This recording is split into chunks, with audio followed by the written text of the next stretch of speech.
Hello, नमस्कार दोस्तों। आज हम क्लास 10th का चैप्टर नंबर 8.1 का 6 नंबर क्वेश्चन के बारे में आज डिस्कस करेंगे। और इसके पहले वाले वीडियो में हमने 5 नंबर क्वेश्चन तक हमने क्या किया था, हल करवा दिया था।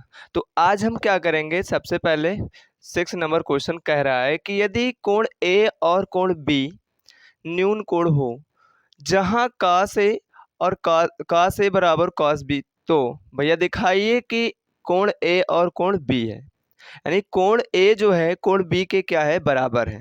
तो सबसे पहले आइए देखते हैं। सबसे पहले हम क्या करेंगे, कह रहा है कि यदि कोण ए और कोण बी न्यून कोण है, यानी दो कोण हैं, यानी कि कह सकते हैं ये हमारे पास, जैसे मान लीजिए हमारा स्ट्रक्चर है, ये हमारा क्या है, स्ट्रक्चर है, ठीक। और कह रहा है कोण ए, मान लीजिए ये हमारा क्या है, कोण ए है, ये हमारा क्या है, कोण ए है। और इसको मान लेंगे कोण बी, क्योंकि दो कोण ऐसे हैं जो क्या है, न्यून कोण है।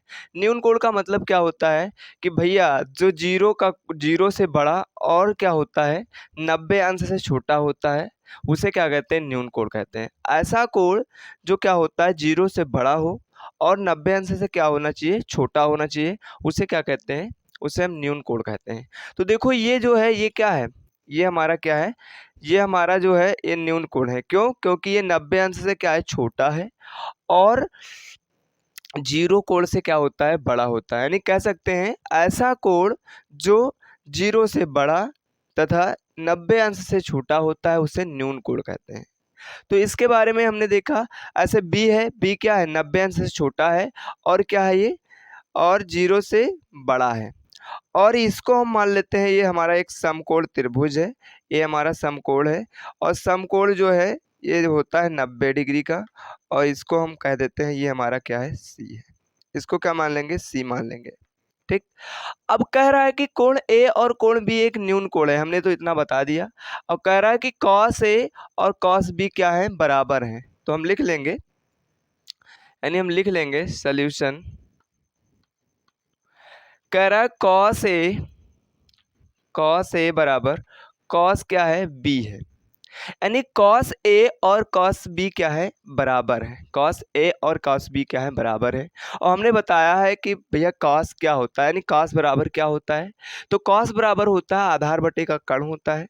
आधार बटे का क्या होता है, कर्ण होता है। तो यहाँ पे लिख लेंगे, जो कॉस होता है उसको क्या लिखेंगे, आधार बटे का क्या होता है, कर्ण होता है।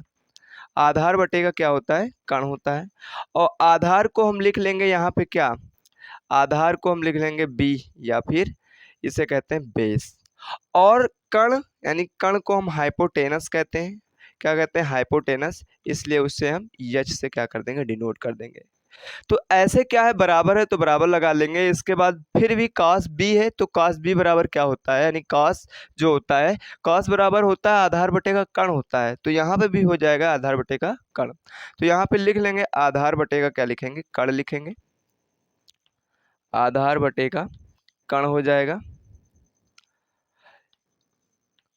कर्ण को यश से यानी हाइपोटेनस, और बी से यानी कि बेस।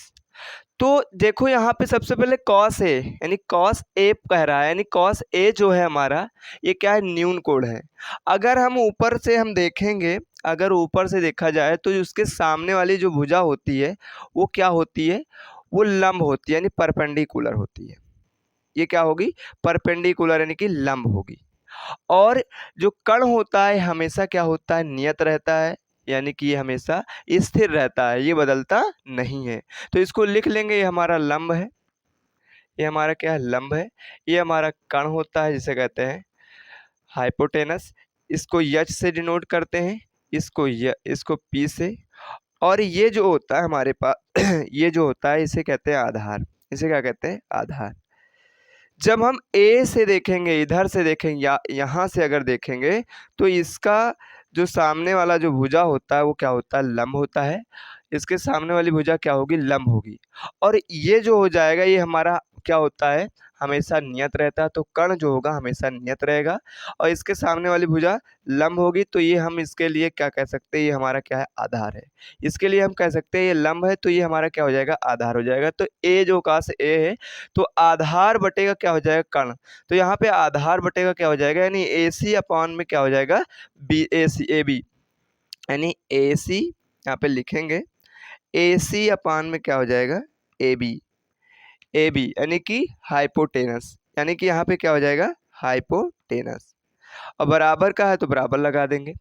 यहाँ पे देखो आधार यानी कि कॉस बी है, तो कॉस बी यानी इसके सामने वाली जो भुजा होती है, ये जो होती है, ये हमेशा क्या होती है, लंब होती है। तो उसको हम मान लेंगे जैसा है वैसा लिख लेंगे। तो यहाँ पे कॉस बराबर होता है आधार बटेगा कर्ण होता है, यानी कि बेस अपॉन में क्या होता है, क्या होता है, हाइपोटेनस होता है। तो बेस जो होगा हमारा, वो हमारे पास बी और सी हो जाएगा। क्या हो जाएगा, बी और सी हो जाएगा। तो यहाँ पे लिख लेंगे बी और सी, यानी बी सी अपॉन में कर्ण जो होगा वो क्या हो जाएगा, हाइपोटेनस, यानी कि ए बी। क्या हो जाएगा, यहाँ पे ए बी हो जाएगा। तो यहाँ पे देखो जो ए बी है, ए बी से ए बी क्या हो जाएगा, कैंसिल हो जाएगा, इसको कैंसिल कर देंगे। और हमारा जो बच रहा है ए सी बराबर क्या हो जाएगा, यहाँ पे ए सी बराबर बी सी हो जाएगा। यानी अगर ए सी किसके बराबर है, बी सी के बराबर है, तो हम कह सकते हैं, हम ये कहेंगे कि जो कोण ए होगा हमारा, कोण बी के क्या होगा, बराबर होगा। यही हमको क्या करना था, प्रूव्ड करना था। यही हमको क्या करना था, प्रूव्ड करना था। ये हमारा क्या हो जाता है, प्रूव्ड हो जाता है।